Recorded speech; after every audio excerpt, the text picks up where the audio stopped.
এত সুন্দর ওয়েদার দেখে বুঝতেই পেরেছো যে এটা নিশ্চয়ই শীতকালের ভিডিও তো নয় অবশ্যই। হ্যাঁ, ঠিকই বলেছো, এই ভিডিওটা দিতে মোটামুটি আমার একটু দেরিই হয়ে গেল, তো তার জন্যই এখন ভিডিওটা দিয়েই দিলাম।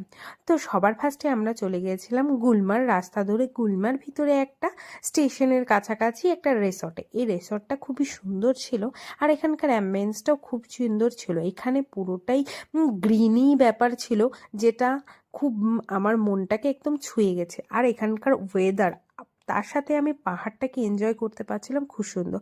তো এখানে অনেকগুলো রুমের মতন বানানো ছিল বা এমনি বাইরেও বসার জায়গা ছিল। তো সেটা দেখতে দেখতে আমরাও একটা রুমের মধ্যে ঢুকে পড়লাম আর সেখানে গিয়ে সুন্দর করে বসে একটু ফটো তুলে নিলাম। তারপরে এখানে দেখতেই পেলাম যে চারপাশে প্রচুর ধান ক্ষেত আর তার সাথে পাহাড়। তো এটা দেখতে দেখতেই খাবারের মেনু কার্ড দিয়ে দিল আর তার সাথে সাথে আমি বললাম কি খাওয়া যায়। তো সঙ্গে সঙ্গে একটু গরমের ওয়েদার ছিল আর তার সবার ফার্স্টে একটুখানি মশলা কোল্ড ড্রিঙ্কস তো খেতেই হবে। তো সেটাই সবার ফার্স্টে চলে আসলো। তারপরে আমরা দুজন মিলে আরও মেনু কার্ডের মেন কোর্সে খেয়ে দিয়ে এই যে ভিডিও করতে করতে আমি দেখতেই পাচ্ছ কত সুন্দর ভিডিও করছিলাম।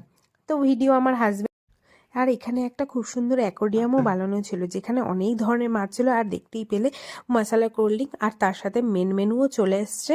আর যেহেতু পনির তো খেতেই হবে, নিরামিষ ভোজি বলে কথা, তার সাথে সাথে এই যে দেখতেই পাচ্ছ